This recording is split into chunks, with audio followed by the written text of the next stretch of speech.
Hello dear students, आज हम बात करने वाले एक बड़े ही इंटरेस्टिंग कॉन्सेप्ट के बारे में जिसका नाम है रोटेशनल बैरियर। ये क्या होता है? सबसे पहले हम इसके बारे में जानेंगे और इससे रिलेटेड क्वेश्चन किस तरह के आते हैं सब कुछ हम जानने वाले हैं। इसकी ट्रिक हम जानने वाले हैं। बहुत बहुत मजा आने वाला है। देखिए, सबसे पहले हम जानते हैं ये है क्या। जैसे कि नाम से दिखाई दे रहा है, rotational barrier is barrier to rotation.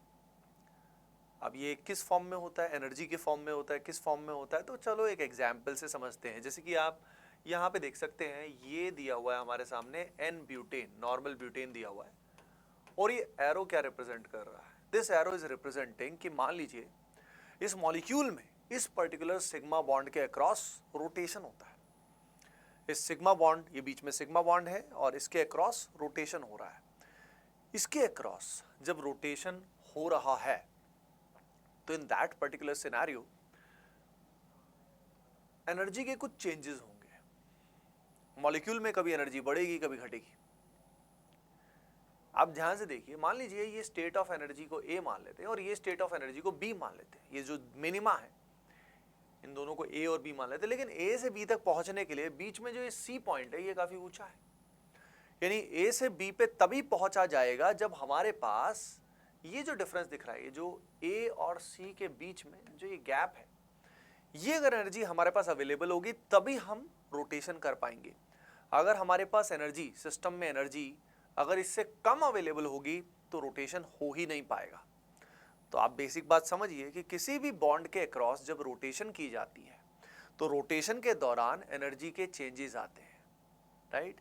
Energy कभी कम होती है, कभी बढ़ती है, कभी कम होती है। तो यहाँ पे रोटेशन करने के लिए जो एनर्जी हमें चाहिए होती है, that is the difference between the top most, that is the maximum energy and the minimum energy, right.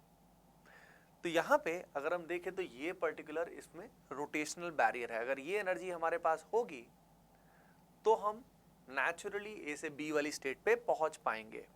तो रोटेशनल बैरियर को अगर हम देखें तो आईपीएससी गोल्ड बुक में कैसे डिफाइन किया है? उसमें डिफाइन किया है the potential energy barrier between the two adjacent minima. तो टू एडजेसेंट मिनिमा के बीच में जो पोटेंशियल एनर्जी का बैरियर है, अड़चन है, इन दोनों मिनिमा के बीच में, यानी ये बैरियर है, ये दिख रहा है ना। जैसे अपना हम गाड़ी चलाते हैं या कुछ भी चलाते हैं तो उससे जब कोई स्पीड ब्रेकर आता है वो बैरियर होता है, वो क्रॉस करना पड़ता है। तो कभी कभी ऐसा होता है ना साइकिल पे या कई बार नॉर्मल व्हीकल जस्ट अगर उस स्पीड ब्रेकर से पहले होगा तो कई बार एनर्जी हमारे पास इतनी होती नहीं कि वो क्रॉस कर पाए। तो वो बैरियर से एनर्जी हमारे पास कम होती है, इसलिए क्रॉस करने में कई बार दिक्कत आती है। सो रोटेशनल बैरियर ये होता है। अब एक गिवन मॉलिक्यूल के लिए, क्योंकि एक गिवन मॉलिक्यूल बहुत ही छोटा चुन्नू सा होता है, तो इसलिए ये जो वैल्यू है, ये जो एनर्जी की वैल्यू है, ये डिफाइन की जाती है for 1 mole of the molecules, 1 mole of the compound, ठीक है। तो ये जो पर्टिकुलर कंपाउंड है इसके 1 मोल के लिए डिफाइन किया जाता है, राइट। तो यहाँ पे अब तो रोटेशनल बैरियर की बेसिक बात आपको समझ में आ गई होगी कि भाई सिंगल बॉन्ड के अक्रॉस जैसे रोटेशन होता है, किसी भी बॉन्ड के अक्रॉस जब रोटेशन करते हैं तो रोटेशन करते हुए जो यहाँ पे एनर्जी की रिक्वायरमेंट होती है that is rotational barrier, that is energy barrier. अब नाउ द पॉइंट इज, ये किस फैक्टर पे डिपेंड करती है? ये डिपेंड करता है सबसे पहले, अगर ये सिंगल बॉन्ड है तो सिंगल बॉन्ड है तो ये बैरियर लोवेस्ट है, यानी प्योर सिग्मा बॉन्ड में बैरियर इज लोवेस्ट, क्योंकि यहाँ पे स्टेरिक और टॉर्जनल फैक्टर आते हैं जो कॉन्फॉर्मेशनल आइसोमेरिज्म में हम लोग सीखते हैं। तो यहाँ पे अगर पहला केस मान लेते हैं कि प्योर सिग्मा बॉन्ड है, अगर प्योर सिग्मा बॉन्ड है जैसे इन दोनों में अगर हम देखें तो यहाँ पे जितने बड़े बड़े ग्रुप्स आएंगे उतना बैरियर ज्यादा होगा, बिकॉज बिगर द ग्रुप्स उतना ही उनमें रिपल्शंस भी ज्यादा होंगे, राइट। तो इसी कारण जो ये बैरियर है, ये जो एनर्जी है, ये बढ़ जाएगी। तो अगर ओनली सिंगल बॉन्ड्स प्रेजेंट है तो इन दैट केस जहां पे बड़े ग्रुप्स होते हैं, बल्कियर द ग्रुप्स, ये बात लिख लेना, ये ट्रिक डायरेक्टली ध्यान रखना, only in the case of sigma bonds the bigger the groups more will be the rotational barrier, right. ठीक है जी, सिंगल बॉन्ड्स में तो ठीक है। अब मान लीजिए यहाँ डबल बॉन्ड्स हैं, जैसे आप देख सकते हो कि अगर डबल बॉन्ड होगा तो एनर्जी की रिक्वायरमेंट बहुत हाई होगी, यानी रूम टेम्परेचर पे पाई बॉन्ड के क्रॉस रोटेशन नहीं हो पाता है। हाई टेम्परेचर पे पाई बॉन्ड ब्रेक करके थिंग्स आर पॉसिबल। तो आप इन दोनों में अगर हमें कंपैरिजन करना है तो आप देख सकते हो कि कैसे कंपेयर करोगे। ये बॉन्ड डिफाइन कर दिया, क्योंकि ये डिफाइन करना बहुत जरूरी है कि किस बॉन्ड के अक्रॉस रोटेशन की बात हम कर रहे हैं, है ना। तो यहाँ पे आप देख सकते हैं कि in the second case comparison के दौरान यू कैन सी वहां पार्शियल पाई बॉन्ड है, पाई बॉन्ड है लेकिन पार्शियल पाई बॉन्ड है because of the resonance between these two pi bonds. Resonance होने की वजह से पार्शियल पाई बॉन्ड है। तो खुद ही देखो, जहां पूरा पाई बॉन्ड है और जहां पार्शियल पाई बॉन्ड है, कहां रोटेशन करने के लिए एनर्जी की कम जरूरत होगी? जहां पे पाई बॉन्ड कम है, राइट। तो नेचुरली बैरियर ज्यादा कहां है? यहां बैरियर ज्यादा है। तो अगर पाई बॉन्ड प्रेजेंट है तो सीधी बात है, rotational barrier is directly proportional to double bond character.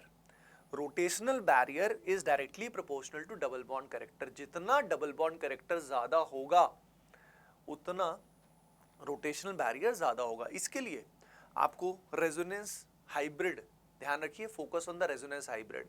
कई बार रेजोनेटिंग स्ट्रक्चर में हमें लगेगा अरे बस सिग्मा बॉन्ड है, अरे ठुल्लू ये सिग्मा बॉन्ड अभी तो है लेकिन असल स्ट्रक्चर हाइब्रिड होता है, ना कि कैनोनिकल स्ट्रक्चर। ये जो दिया हुआ है ये सिंपली एक जस्ट कैनोनिकल यानी इमेजिनरी स्ट्रक्चर है, the real structure is this one.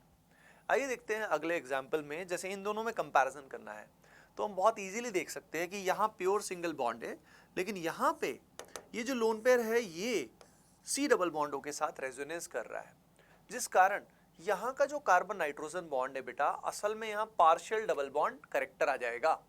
लेकिन यहाँ कोई पार्शियल डबल बॉन्ड कैरेक्टर नहीं होने की वजह से the rotational barrier will B high in this particular case. यहाँ पे अगर हम बात करते हैं इन दोनों में, अगर हमें रोटेशनल बैरियर कंपेयर करना है तो हमेशा focus on the resonance hybrid. ध्यान दीजिए, यहाँ पे जो पाई बॉन्ड है इसको ब्रेक करना हमारे लिए काफ़ी प्रॉफिटेबल है, क्योंकि जब इसको ब्रेक करेंगे तो यहाँ पे माइनस आएगा, लोन पेयर आएगा, यहाँ प्लस आएगा, यहाँ प्लस आएगा, यहाँ पे माइनस आएगा।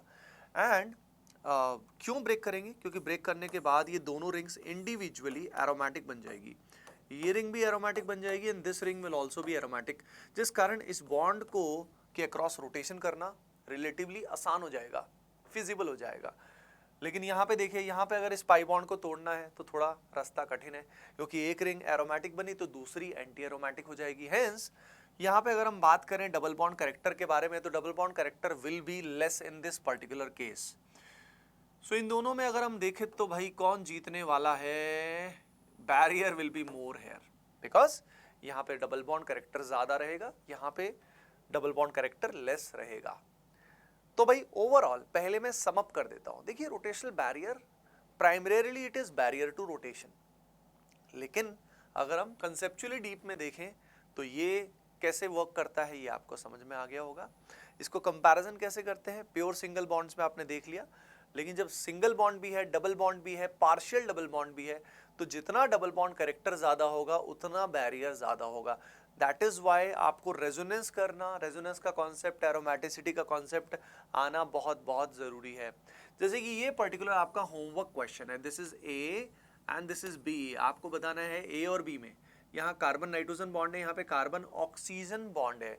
इन दोनों में अगर हम बात करें तो रिलेटिवली कहाँ पे रोटेशनल बैरियर ज्यादा है? आप आपस में डिस्कस भी करिएगा और देखते हैं किसका जवाब सही होगा। ओके बच्चों। डियर स्टूडेंट्स, आप में से जो भी बच्चे बहुत ही अमेजिंग प्रैक्टिस करना चाहते हैं, चैप्टर वाइज टेस्ट देना चाहते हैं, full length test, part test देना चाहते हैं, बहुत ही रिलेवेंट क्वेश्चंस करना चाहते हैं, तो बच्चों आप ATP स्टार ऐप पे जाइए या वेबसाइट पे विजिट करिए और वहाँ जाके ATP स्टार की टेस्ट सीरीज में आप एनरोल कर लीजिए और वहीं से अपने टेस्ट देने आप तुरंत स्टार्ट करिए। चलिए बच्चों, मिलते हैं नेक्स्ट पर्टिकुलर वीडियो में। Bye bye, take care and keep doing well, love you all.